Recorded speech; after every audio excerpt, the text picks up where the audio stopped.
La definición básica de la palabra griega pistis, que se traduce en nuestras versiones de la Biblia muchas veces como fe o creencia, es confianza, seguridad o convicción. Así que tener fe o creer es sencillamente confiar en Dios o tener una convicción sobre Dios y sobre su voluntad.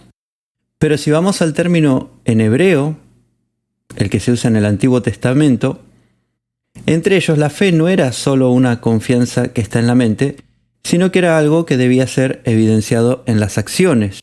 Por eso no vamos a ver en el Antiguo Testamento que se use la palabra fe muy seguido, sino que vemos que en el texto hebreo se habla más bien de fidelidad. Así que la fe, bíblicamente, tiene ese componente de fidelidad a Dios. Es confiar en Él, pero al punto de hacer su voluntad y desde ahí serle fiel. Es una convicción en acción. Si tener fe es confiar en Dios y hacer su voluntad, lógicamente tenemos que conocer su voluntad para poder tener fe. Sin una información dada por Dios, no podríamos tener una verdadera fe. Sería una fe basada en la nada. Pero algunos toman a la fe como una actitud en la mente y confunden la fe con pensar en positivo.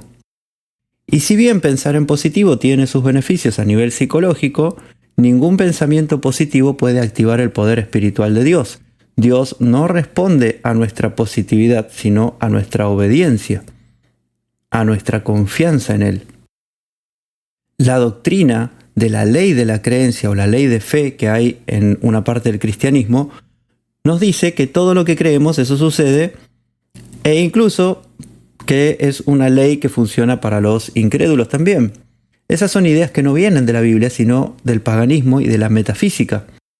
Algunos también han llamado a este tipo de ideas la ley de atracción y la ley del pensamiento positivo.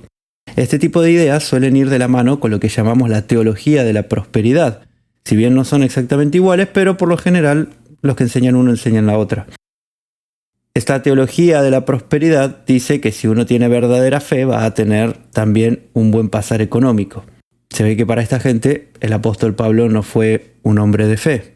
Y también este tipo de doctrinas suele ir bastante de la mano con la idea de que un creyente puede decretar o reclamar bendiciones o sanidad.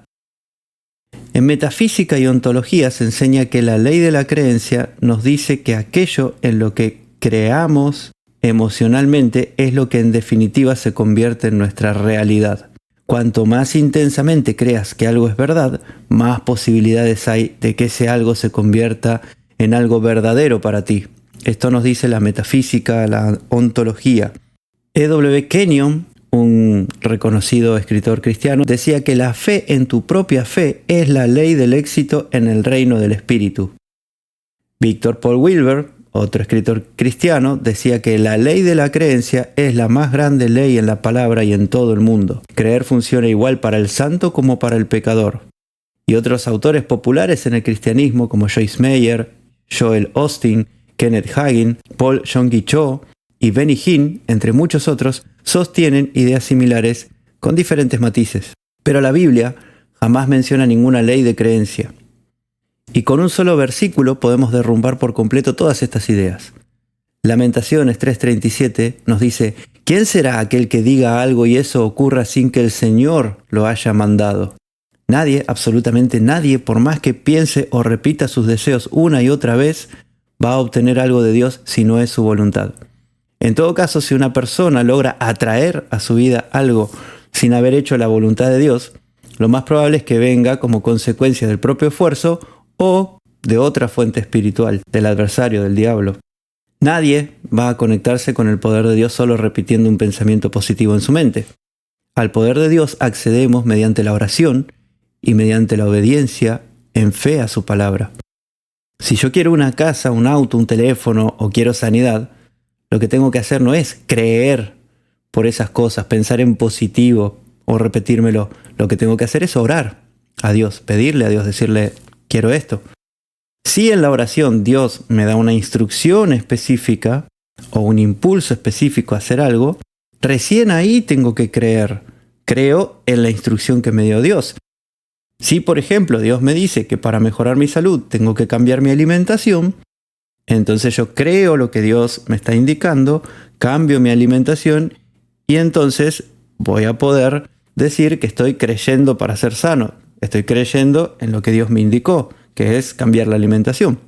Pero si tan solo con un pensamiento positivo pudiera obtener lo que quiero, entonces ¿para qué quiero una relación con Dios? Si, como dijo Wilber, la ley de la creencia funciona igual para el incrédulo, entonces ¿para qué quiere el incrédulo acercarse a Dios? Le bastaría con pensar en que va a vivir para siempre en el reino venidero y Dios se lo tiene que conceder. O podría estar convencido que va a reencarnar, como lo están en muchas religiones, y entonces ¿creen que sucederá? Por supuesto que no, porque la reencarnación no es bíblica. Los extremistas islámicos, por ejemplo, están plenamente convencidos de que Alá, que para ellos es Dios, los va a recompensar por inmolarse y matar a los infieles. ¿Y acaso creen que van a recibir una recompensa por esa fe, por esa convicción que tienen? Por supuesto que no.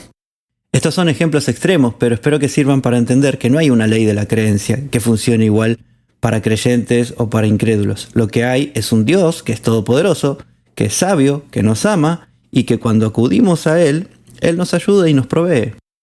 La ley de la creencia le da la gloria a la persona que cree, porque si yo creo lo suficiente, obtengo lo que creo. Mientras que la fe verdadera, que es creer en la instrucción de la Biblia, orar a Dios, esperar en su gracia y su misericordia, le da la gloria a Dios, porque Él es el que provee. Entonces, ¿cuál creen que es el camino correcto? ¿Cuál es la fe verdadera? Creo que es bastante lógico que a la gente le guste tanto esta doctrina de la ley de la creencia y sus derivados, porque este tipo de pensamiento no los confronta con sus pecados y errores. No les pide que cambien sus vidas o que cambien lo que están haciendo mal. Solamente pide, piensen en positivo y van a tener todo lo que necesitan.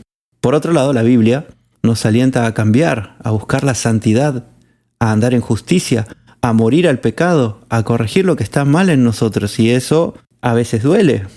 Santiago 4, del 2 al 8 nos dice: codiciáis y no tenéis, matáis y ardéis de envidia, pero no podéis obtener, combatís y hacéis guerra, no tenéis porque no pedís, pedís y no recibís porque pedís mal para gastarlo en vuestros placeres.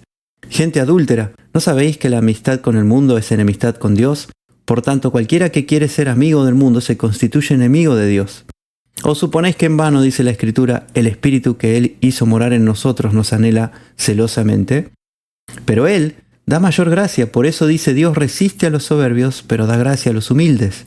Someteos, pues, a Dios, resistid al diablo, y Él huirá de vosotros. Acercaos a Dios, y Él se acercará a vosotros. Limpiad vuestras manos, pecadores, y purificad vuestros corazones, vosotros de doble ánimo. ¿Qué vamos a hacer como cristianos? ¿Vamos a creerle a las doctrinas humanas que nos dicen que solo con pensamientos positivos, mágicos, podemos cambiar todo en nuestra vida?